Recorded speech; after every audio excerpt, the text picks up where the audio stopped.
And welcome to Inside Albania with me, Alice Taylor. This week, I'm talking about the new Labour Party government in the UK following the recent snap elections and what it means for Albania and the region, if anything at all. I'm also going to be discussing the EU, Albania's accession path, and what the country can expect before the end of this year. I decided to welcome back to the show Denis McShane, who was the UK Minister of State for Europe under former Labour Party Prime Minister Tony Blair. Now, I wanted to find out from him what the feeling is in the UK following the recent results, which saw the Labour Party win by a landslide. I also want to understand how this can impact Albania in terms of migration, in terms of the Rwanda deal, in terms of ongoing policy within Albania and the wider Western Balkan region. Denis, congratulations. You must be very happy. I can imagine the mood in the Labour Party headquarters is quite jubilant at the moment. But are the government feeling a little bit like rabbits in the headlights? You know, they've been 14 years out of power. Now they're back. They are confronted with a bit of a mess, let's be honest. You know, how are things in London at the moment? It's remarkably calm. The point about Sir Keir Starmer is he is very measured, very middle of the road, very prudent. He's a lawyer, a distinguished lawyer, but he's not a man given to exciting statements or rhetoric or flamboyant speeches. So the government's just getting on with business, taking necessary early decisions, sending out a lot of very positive signals, business-friendly signals. And we've got the European political community, which will include Albania, of course, coming to Blenheim Palace next week. That was set up by President Macron a couple of years ago, and now Sir Keir Starmer is hosting it.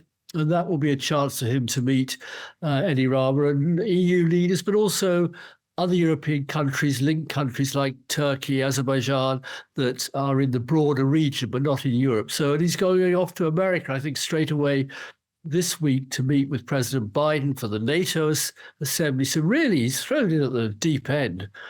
Now, the Conservative Party, I think it's fair to say, will leave behind a pretty toxic legacy when it comes to migration. I mean, the Rwanda deal, threatening to round up asylum seekers with vans and sort of deport them in the middle of the night. How are the Labour Party going to differ in their approach to immigration to the country? Can we expect a softer approach? Are they going to backpedal on a lot of the Tory policies? Are they going to be a nicer government? Is the UK going to be a more welcoming place for people from other countries? The top headline is that they've ditched the ridiculous Rwanda policy, this rather crazy idea of Rishi Sunak that everybody who came to Britain without proper papers, undocumented, illegally, including many Albanians just coming for work reasons, could be arrested, detained, shipped out to Rwanda and left there to fend for themselves. It was horribly expensive. It wouldn't find many people. Other countries that had tried it had given up. And Rishi Sunak seemed to think it was a miracle cure that would persuade British voters who, like everywhere else in Europe, it's not just Britain, everywhere in Europe. Look at the French election last week. That was all about immigration, migration. It still is today. I listen to the French radio as the Rassemblement National, the right-wing Marine Le Pen party, goes on and on about immigration. It's the headline story in politics, whether the government's on the left, the centre-left, the right, the far right. And I'm afraid in Britain, all those immigration fears and worries are still out there in the population. But I hope this time at least the government will seek to cooperate with near neighbours in the rest of Europe instead of pretending they could find wacky solutions like deporting everybody to Rwanda. So we're not going to see a community of Albanians and coffee shops in Rwanda anytime soon, then? No Burek shops or anything like that? No, I'm sure Rwanda will benefit in terms of its coffee if there more Albanians were there, because I mean, all over England, there are funny little corners of lost villages and towns. You go there and suddenly you smell good coffee, knock on the door, and it's 100 to 1. It's an Albanian immigrant who set up a little coffee shop. But no, Rwanda can be left to its own devices. I don't think there'll be many people flying out there from Britain. Now, the previous Labour Party government, headed by Tony Blair, we know very well in Albania that he and they had a close relationship with our current Prime Minister. They're both from the same political family. What about Keir Starmer? Can we expect to see a similarly close relationship between the Albanian Prime Minister and him, between the two parties? Are things going to get better? Because under the Conservative government, we know that relations were not always particularly smooth. I think yes. I think that Edi Rama is popular in Britain. I think he'll get on well with Sir Keir Starmer. He cooperated fully with the last government on the issue of any Albanians who were crossing the channel without papers illegally. And I think Keir Starmer will welcome that. There's also the fact that Eddie's got one very good friend in London. That's my friend Alistair Campbell, who was Tony Blair's press officer, but Alistair as being at the heart of the Labour campaign, commenting on it, writing on it, speaking on it. So I would hope that those contacts would certainly open the door to a good relationship between Edi Rama and Sir Keir Starmer. Now, the UK, apart from colonising half the world at some point, has always had quite a strong presence in Kosovo, in the Western Balkans. It has a lot of policies geared towards the region. The Quint, of which the UK is a member, are again very active in the region as well. Can we expect to see a similar focus from the Labour Party government, or are they going to be focusing their attention elsewhere? I certainly hope so. Top British officials who are responsible for the West Balkans particularly Kosovo, have continued to be operational down there. I was at a meeting with Miroslav Lajcek, that's the EU official in charge of the region this morning, and he was praising the work of British officials. And certainly Britain's going to be looking for foreign policy areas to work on in a European context. It's not part of the EU, so it's not going to be on the Council of Ministers. It won't be involved in European foreign policy decisions, but we still live in the common region, and anything that happens in the West Balkans always impacts one way or another on Britain. So I hope that Britain will take its responsibilities seriously. I know that my friend David Lammy, the Foreign Secretary, he's been in Pristina. He's met with Kosovan governments and is minister in charge of most European questions, a man called Steve Doughty. He also has been in Bosnia and I think in Kosovo. So they've been preparing themselves a bit over the last year, 18 months.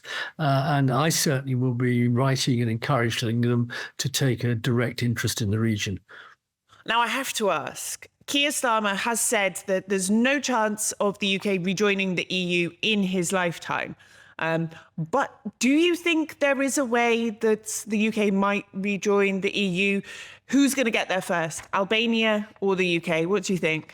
Right now, if Albania continues on good reforms, I mean, that's a big problem. All of the West Balkan countries, Kosovo, Albania, Bosnia, North Macedonia, even Serbia, say they want to join the EU, but are they prepared to reform their own internal way of operating? And are they prepared also to put the horrors of the past, the wars of the Milosevic era, the last century, behind them, and like France and Germany after 1945, 1950, effect a real reconciliation, learn to live with each other, not always demanding that the other side is on its knees apologizing for wrongs done in the past. Now, it's entirely up to leadership in the community. I don't think Albania is particularly a problem on this, but some of the other nations need to wake up. I think that Britain itself, right now,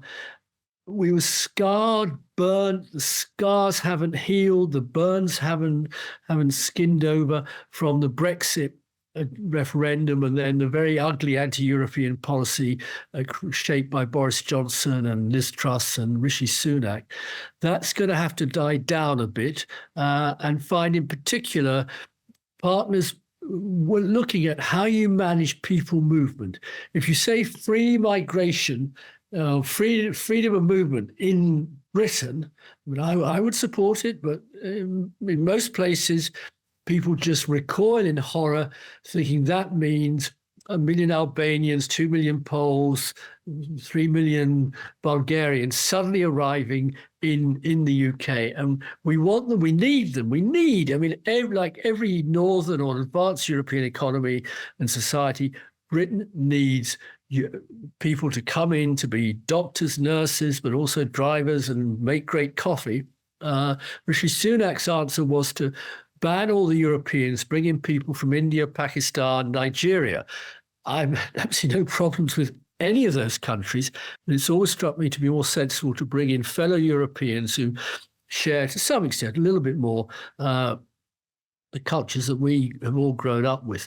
So that's, again, a question of dialogue, setting good examples, but it's not going to happen overnight. We're not rejoining the EU. I've got the rejoin T-shirt. I can put it on for you, Alice, if you want to see it. But I don't think I want to wear it out in the park, going for a walk, going for a run with grandchildren. People stop and say to me, "What? Really? Oh, do you think it could actually happen?" And I have to very gently say, I'm just enjoying the T-shirt, but the future will have to look after itself. I think if I want to be an EU citizen, again, I need to count on my Albanian passport application rather than the UK one then. Thank you very much, Dennis. Now, I have a keen interest in the European Union and in particular the accession process of Albania and other countries in the region. As we approach the summer break, I wanted to get a rundown of what has happened in the last few months, sort of from last autumn until now, and what is going to happen in the rest of the year. I wanted to find out more about this in general, what to expect. So I decided to invite back to the show again Odeta Barbalushi. Now, she was previously a Sherpa to Prime Minister Edi Rama and an advisor on regional affairs and EU integration. She is now a professor at the College of Europe at its newly established campus in Tirana. Odeta, welcome to Inside Albania for the second time. Well, thank you very much for the invitation. Always a pleasure. Now, I wanted to catch up with you before the end of the season, before everybody takes a summer break, to understand a bit about what has happened in terms of progress regarding EU accession over the last few months, and also, importantly, what lies ahead before the end of the year. Let's start with the growth plan for the Western Balkans, which was announced in Tirana in autumn 2023. Now, for those who don't know, it's designed to help the region's countries into the EU accession process in a way it gives some level of preparation and a very large cash injection as well. But what has happened since last autumn with regards to this plan, and what will happen before the end of the year in terms of the growth plan? That's a very good way to capture that, as you described it. In fact, this month and this week, it's exactly 1 year since the discussion started on how the growth plan would look and on programming of the growth plan. It was a meeting of leaders of the Western Balkans with the Commission on EU Enlargement, Mr. Varhelyi, and with the General Director for the Western Balkans in Tirana, on a possible response to this need of the region to accelerate on socio-economic reforms, and also of what we have, the countries of the region have raised continuously, that the region lags behind economically, socially, and there would be another almost 3 decades ahead for the region, so that it can actually approximate or bridge its socio-economic gap, or what we call a divergence or convergence gap, with the rest of Europe, with the EU. And this is something that Albania, also other countries have raised continuously, that no matter how fast we continue in our EU accession path, if we continue business as usual with regard to the support, the funding that the EU gives, has dedicated to the Western Balkans through what is called these pre-accession funds, the EPA scheme, very little progress will be made with regard to the bridging of the socioeconomic gap. So the discussion last summer was indeed focused on this response that the EU came up with. And in November last year, as we know, the President of the European Commission launched the growth and the reform and growth, the growth plan, consisting of 4 dimensions. And I think we have discussed this in my first visit at your studio. We discussed the first dimension consisting of the region phasing in gradually to the single market, to the sectoral areas of the single market. The second dimension being the deepening of regional cooperation and the implementation, more specifically, the implementation of common regional market among 6 countries of the region. The third dimension would be the reform agendas of the countries of the region, and the fourth, the additional funding of the EU for the Western Balkans. When we discuss the growth plan, we primarily tend to focus on the last 2 dimensions, which is the additional funding that the EU is prepared to give the money. to the money for the region, and to the reform agendas. Now, what is new, and I think one cannot overemphasize the bureaucratic novelty or the innovation that this instrument brought, is the linkage between the dimension of reforms and the dimension of the additional funding. So we have an additional conditionality, let's say, which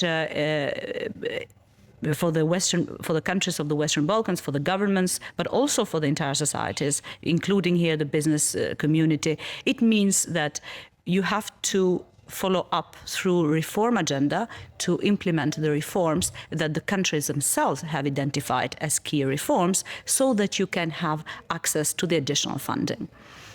As you know, the growth plan, or the additional funding, consists of around 6 billion euros, which is divided in 2 billion in grants, and which was indeed anticipated as part of the revised multi-annual financial planning of the EU, and 4 other billion, which will be given in the form of very soft loan with favorable conditions for the countries of the Western Balkans. Now, when I mention the conditionality element, I think that's the important, or the crux of the matter here, because the countries were invited last year in autumn to start preparing individual reform agendas, which would be primarily focused on the improvement, or aiming at improving the business climate, and very much overlap and build on the individual economic reform programs of our countries, including here good economic governance and so on, and the rule of law reforms, which are very much, or in fact are at the very heart of our accession process, and what we negotiate, particularly the fundamentals, Chapter 23 and Chapter 24. So for the past over 9 months, Albania and other countries of the Western Balkans have been preparing this list of individual reforms. And each country have sort of identified their own priorities of what they would put forward as part of this as part of reform agendas.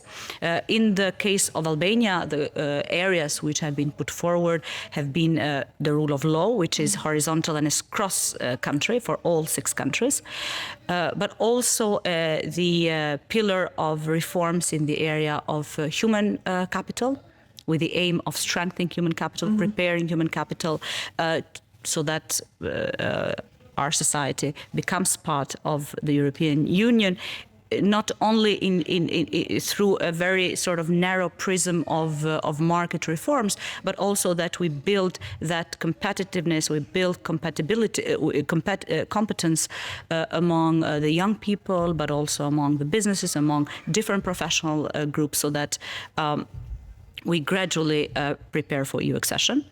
Another pillar is energy, energy efficiency, renewable energy, the better integration of our market to the EU energy market, and so on. Is the green transition also that is inbuilt in that as part of that pillar? Digitalization and improvement of digital skills, of digital connectivity, and so on. And the last pillar, which is also cross-country, including the other 5 countries of the Western Balkans, the improvement of business, of the environment for business, which that also includes improvement of governance, improvement of the legal framework so that there will be also more trust on the side of investors, of foreign investors, to invest in Albania and in the region, improvement of transparency when it comes to cadastres, when it comes to all the systems which sort of enhance that trust on the part of investors to come to our country and to the region as a whole, and so on. So these are the 5 sort of thematic pillars where we have identified key reforms. Different reforms have been identified by the countries, by the other 5 countries, but there are, like I mentioned, very strong similarities, particularly when it comes to the rule of law reforms, when it comes to human capital, where also, let's say, Bosnia, Serbia, Kosovo have chosen human capital as one of the key priority pillars, or in the business climate sector. Now, what I think it was very positive in this process was the countries were invited to prepare or to identify these reforms. But the process in itself was a process of negotiations. Like, we submitted the first draft, and then the European Commission came back to us with their comments and suggestions, and we had to go through interinstitutional coordination to see how we could respond to the suggestions of the Commission, but also identify and set very clear sort of time frame, very clear deadlines, and very clear indicators. When we mean to improve the business climate, it means what? When we indicate that we would, or anticipate we would, improve the system of transparency of cadastre, and so that means what? Or let's say in the human capital, one of the objectives we have identified is improvement of the system on vocational education. What that means in terms of the system, what it means in terms of curricula, what it means also in terms of the actual numbers of students that would be able to attract, and the actual number of students who would be immediately employed in the market. And we are talking about a general framework, a time frame, of from 2024 to 2027. So it's quite limited and it's quite focused. In this process of negotiation now, as a result of this, Albania, but also other countries, have now come to a consolidated list of reforms. So they're finalized?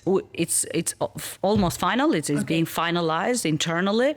And I think the next step would be that once the new commission is in place, is in office, we'll have its approval in early autumn. It has to go through the Commission, will have to submit it to the Council, to present it to the Council. Through this, also the regulation of implementation of the growth plan, and that will be approved by the Council, which means by all countries of the EU. Another, I think, what is in terms of the new elements that this growth plan brings, if I may, is that of the money which is allocated, or let's say the financial pot which is allocated to each country, let's say for Albania is around 1 billion, half of that will be budget support. Will go through the ministries of finance for each country, based on agreements, on bilateral agreements. The other half will go for investments in infrastructure, transport, energy, and so on.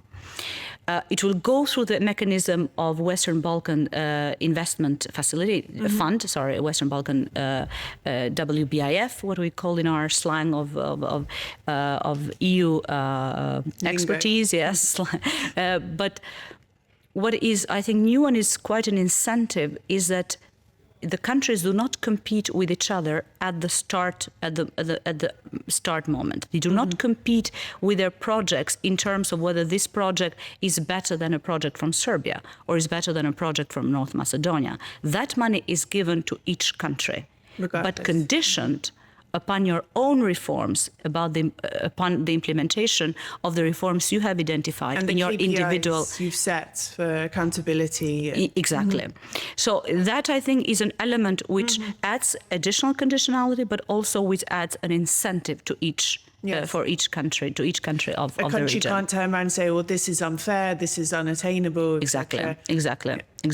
So it's not quite comparable to other countries. Why is this given this project on energy to the other countries? No, this is the money which is allocated to each, but on the upon the condition that you implement the reform agenda that you have put forward. So from autumn, exactly 1 year since it was sort of formally announced in Tirana, we could start to see this sort of completely finalised and things start moving. And you mentioned the new commission being in place. Obviously, things are still going on. Do we expect any impact on the accession process, on this plan, on anything to do with Albania joining the EU from the changes in the commission regarding the committees, regarding those in the council, regarding even Ursula von der Leyen, etc.? This is still not completely signed and sealed at the moment. Do you expect any changes because of this? I don't really expect major changes or changes that would impact the process, in fact, because in a way the bureaucratic machine, which has been, let's say, at the very center of this process, is still there. So that process hasn't been halted. It will take some time with the new commissioners to come in the office and so on, but the expertise and know-how is there. And I think it was very helpful that a lot of work, or the bulk of the work, has been done in the past year, so that now it's a process ongoing. Now we start the real sort of the serious steps of disbursement. So that is what, once the facility, the regulation, is because the facility was approved earlier this year, but I'm talking about the regulation of implementation by the Council, that should start. So I don't think there will be any changes which will impact this process. Like I said, the bureaucratic machine is in place, the DG will be the same, but also very likely we'll have the new president of the Commission in place, and she was very much the initiator of this response for the Western Balkans. So I do not anticipate much change in that. The machine is already moving, and the various changes in these positions are not likely to impact it. Basically. No, I don't think so. Good. That's a relief, because it's taken a long time to get here. Exactly. There has been this feeling of stagnation in the region, in Albania as well. And I think this growth plan is a way of showing people that there is progress still happening. Okay, we haven't joined the EU yet. We haven't opened negotiations properly, but things are going on behind the scenes. And if I may add, Alice, it's also, I think, with this instrument, what we see is also a new approach on the part of the EU, because we see for the first time this idea of an accelerated or gradual phasing into the single market, which is the first dimension of the growth plan. Indeed, as I said, the attention tends to go, and the focus tends to go on additional money and the reforms, because these reforms will need to be carried out by us, by the governments of the country, by societies and so on, by the administration and so on, by all actors. But it's also the first dimension, which is the possibility that you phase into a single market. If you remember the past 3 summits that have been organized this year in the region, in Skopje, in Tirana, in Kotor, they have focused on common or joint efforts on the part of the region to come up with ideas that would accelerate these countries' integration into single market, or into, let's say, common economic areas of the EU. And some of the ideas I'm sure you've heard of, like, let's say, the accession of our countries into the single agreement, single European payment agreement, which would make it much easier, but also much cheaper, the process of, let's say, of transfer of remittances from our diaspora to Albania and so on. And these are very concrete costs that translate into actual costs or less costs for the people. And also it's less of a shock as well. You're not saying to countries, you have to get everything completely ready and then bam, suddenly, you know, you're stepping into this new world. You know, it's done gradually. They're given the help that they need to reach it, and then it's not such a shock, you know, at the end of the process. And I wanted to ask as well, we've talked about, I mean, you mentioned SEPA there, that's a good example, but what other tangible differences is this plan going to make to people's life? You know, we can sit and talk about reform and dangling carrots in the form of funding, etc. But for the average person on the street or watching this, you know, how are their lives going to change from certain areas of reform? Well, and going back to the example of SEPA, because that is maybe more concrete and simple to understand, looking at numbers of how, you know, this sort of membership would reduce the cost, like, let's say, from 6.7% of the remittances that would be spent on the fees, if we reduce that fee to 3%, the number, let's say the benefit or the reduction of the cost would be something like 30 million, which is unimaginable. It's a lot of money, and that translates into tangible benefits. Or also the other initiative that we discussed in the same context of initiatives that would help us phase in gradually into the common economic areas, like, let's say, this Wi-Fi for the Western Balkans, which was indeed a commitment of the Berlin process of the 6 countries in the context of the Tirana summit of leaders of Berlin process, and which was followed up or extended on to the discussion of the growth plan. That is also another 15 million that will be given in the form of vouchers to the Albanian municipalities to cover all areas of their municipalities with Wi-Fi and so on. So there are a number, let's say, of benefits. The way I would see the tangible benefits are through, let's say, in 3 ways. One is these projects. They have very tangible, concrete benefit. They translate into actual money or reduction of fees. The second is related to good governance. So if we are talking about, let's say, transparency of cadastral system, transparency of rules and procedures, digitalization, that means less informality, that means less corruption.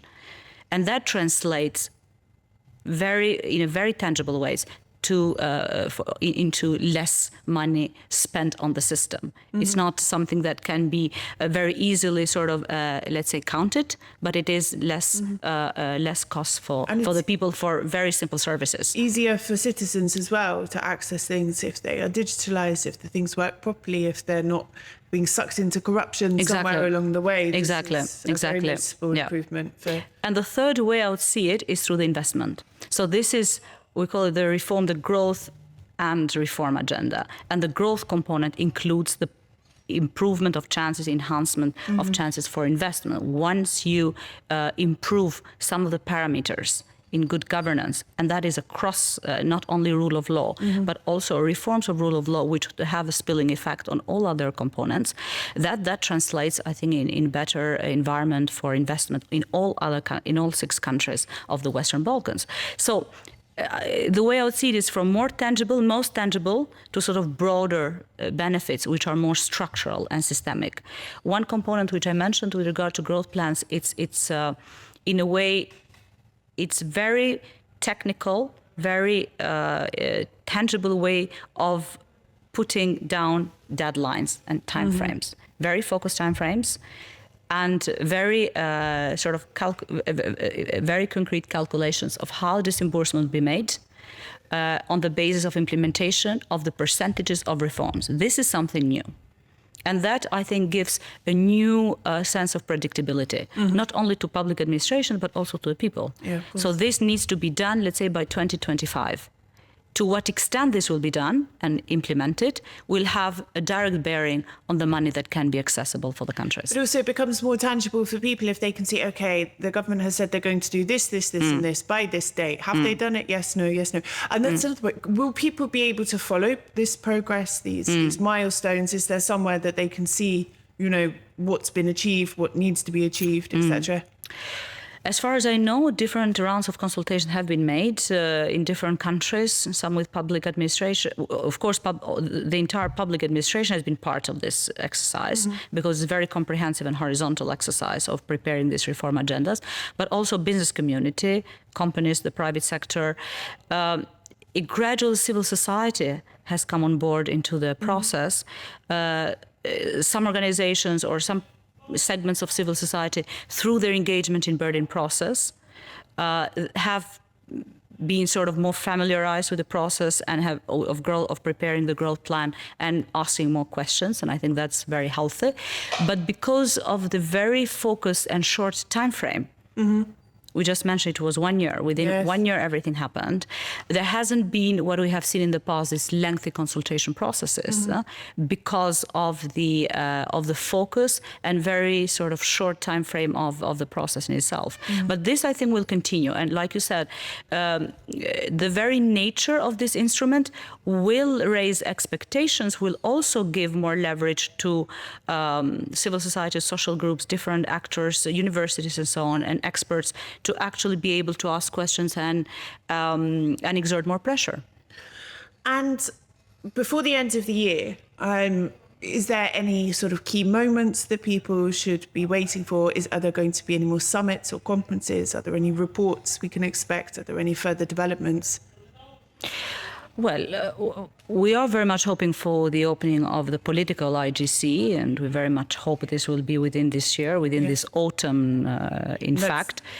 So I explain, that's the official start of the official opening of the chapters of negotiation. Of the chapters, yes. We have exactly 2 years ago, in 10 days, I think we'll have the second anniversary of opening officially the accession process. But now we're talking about the first cluster. And all the conditions on our side have been ready for some time now. We'll need, of course, the decision of the Council, which means all countries, for the opening of the first cluster, and we very much hope this will happen within this year. I understand you also interviewed very recently the head of the EU delegation in Tirana, so they might know something better, something more about this than I do. No, I'm nothing, the same thing, you know, we hope that it's going to happen, but obviously the decision ultimately lies with the members of the Council. But is there any concern from Albania's side about this decision? I mean, we have Hungary leading the Council at the moment. Is there any sort of concern, or are the government sort of optimistic about it? We'll need to see the priorities of the new commission. You rightly mentioned now we have the new commission coming in. We'll see the priorities. It's very important that EU integration, that accession enlargement remains there in that list of priorities of the new commission. For us, it's very important. And also it's important that the Hungarian presidency has indeed put enlargement of the Western Balkans as one of the priorities of their presidency. So I think politically there we are on there is nothing to fear or to concern. I think it's a matter of unanimous decision of the members of the countries, members of the Council, to give the green light for the IGC. And just the first cluster that will be opened, which cluster is this? That is the fundamentals. That is primarily chapter 23-24, with some new elements which, let's say, concern public procurement, financial governance, and so on. And in fact, that is the heart of the process, because that, in a way, these are the chapters which cover the key reforms in the area of rule of law, in the area of economic reform programs, and are very much the reforms upon which the entire process will be conditioned. And these are the chapters which will only close at the end of the process. So it's not what we have seen, let's say, with previous enlargements, but also with countries which have opened negotiations before us, like Montenegro, let's say, that have opened the accession negotiation with a chapter on research and on research, not on rule of law, as has become fundamentals, as has become the case for Albania. And that, of course, reflects or is a response of the process in itself, what we have seen in the region, that it didn't mean much in terms of implementation of reforms or the quality of democracy just because you had opened most of the chapters or have progressed most in this process. When you had backsliding in the fundamentals, we've had a very positive report report on the screening process for these chapters, and the only next so the step screening now is where the Albanian authorities, government, looks at what is expected, what's in the EU acquis, and what's in our legislation what we have in Albania, and goes, Exactly. okay, well, this needs to be changed, that's okay, etc. Exactly. Okay. What needs to be added, what needs to be improved. Yes. Okay. If there is a new roadmap on, let's say, public administration on a specific measure, then yes. And then you report back. So I think, and this is what makes the process very challenging. It's not something that you can negotiate as much as you actually adopt to what the EU asks you to do. Yes, yeah, it's not such a negotiation sort of process. These are quite firm. You adopt and transform. Yeah. So hopefully by the end of the year, we hope to have some good news regarding this. Very much so, but I think in parallel, it's very important the discussion we were having about this new instrument of additional funding, which we have been, Albania, but also other countries in the region have been quite enthusiastic about, because we've seen that an instrument of economic and social transformation. So it's important of what you said. As we wait for the next IGC to open, as we wait for the next steps, it's important that we continue the Europeanization at every level of our societies, of our economies, of our political systems, and so on. And we continue with the reforms in the judiciary, in all other key reforms that are fundamental to the process in the end. So, again, going back to the growth plan, what's important here is that we're talking about a new qualitative phase, a very different stage of and quality of relations between the EU and the region. So the idea is that we become ready, as you said. We are more competitive. We are more resilient, that we are more prepared, so that when the moment of membership comes, there is no surprise, and we are there with our homework done. No panic. Yes. So I mean, in conclusion, what I'm hearing is that even if the formal negotiation, the chapters are not opened by the end of this year, it doesn't mean that Albania's progress has stopped. There is still this other pathway which is continuing, which is progressing, which is going on, which will aid Albania in the accession process. So even if it's not good news by the end of the year, progress is still being made, and Albania is continuing on its path. This is very important. This is a complementary path, not another alternative path, but this is a very complementary path to what we are doing in our bilateral accession process with the EU. Odetta, thank you very much. Thank you for your invitation. That's all for this week. We will be back next week at 5 o'clock on Euronews Albania. You can watch us on Euronews Albania TV channel. You can watch us on our YouTube channel, Euronews Albania, or across all major podcasting platforms. Until next week, Mirapavsha.